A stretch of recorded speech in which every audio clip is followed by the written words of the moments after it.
اسی طریقے سے اگر ہمارے ابا حضور ہمیں کسی حرام کام کی طرف ڈالتے ہیں،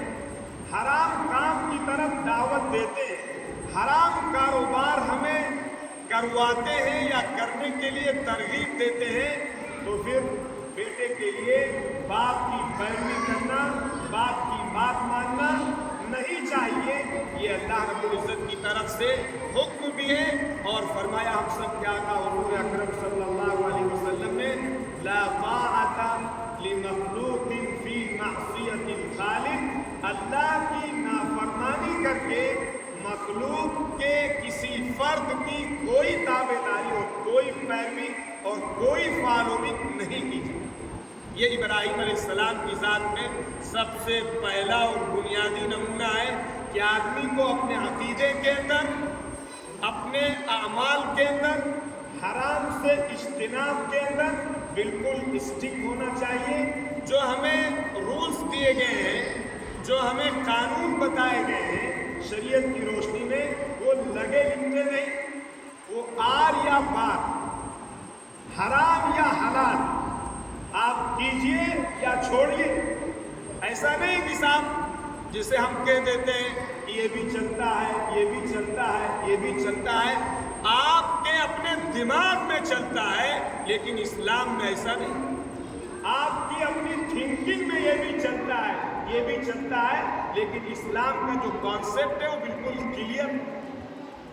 تو ابراہیم علیہ السلام کی ذات میں یہ پہلا نمونہ، ایک مسلمان کو شرک سے بالکل بیزار ہونا چاہیے۔ جیسے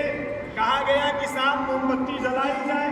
کہا گیا کہ ڈفلی بجائی جائے، کہا گیا کہ صاحب پلیٹ پیٹی جائے، کہا گیا کہ صاحب گھر کے برآمدے میں آئیے، آپ کی یہ پہلی ذمہ داری تھی کہ آپ علماء کی طرف رجوع کرتے اور پوچھتے علماء اور مفتیان سے کہ اگر ہمارے لیے اس کی گنجائش ہے اور شریعت ہمیں اس کی اجازت دیتی ہے تو ہم کریں گے، اور اگر شریعت اجازت نہیں دیتی ہے تو چاہے جس کا اعلان ہو، چاہے جس کا اناؤنسمنٹ ہو، چاہے وہ ہمارے باپ ہی کا حکم کیوں نہ ہو، لیکن ہم اس کے اوپر عمل نہیں کریں گے، اس لیے کہ ہم نے کلمہ جو پڑھا ہے نہ وہ اپنے باپ کا پڑھا ہے، نہ وہ اپنی ماں کا پڑھا ہے، نہ وہ اپنی حکومت کا پڑھا ہے، نہ کسی اور کا پڑھا ہے۔ کلمہ ہم نے لا الہ الا اللہ محمد الرسول اللہ پڑھا ہے، جو اس کے تقاضے کے خلاف ہوگا، مسلمان کی یہ ذمہ داری ہے کہ اس کے کلمے کے تقاضے کے خلاف کوئی ایک حرف، کوئی ایک قدم نہ اٹھائے۔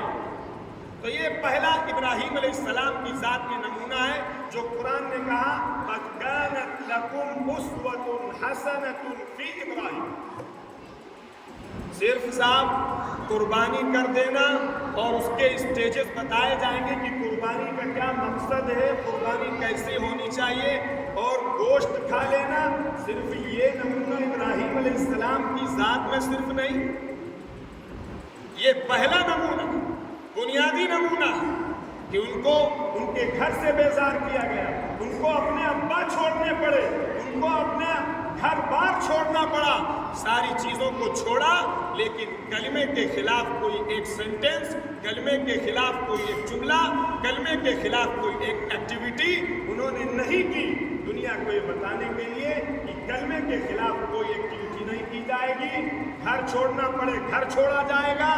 اور قصبہ چھوڑنا پڑے قصبہ چھوڑا جائے گا، کاروبار چھوڑنا پڑے کاروبار چھوڑنا جائے گا، بزنس چھوڑنا پڑے بزنس چھوڑا جائے گا، لیکن کلمے کے خلاف کوئی ایک ایکٹیویٹی نہیں کی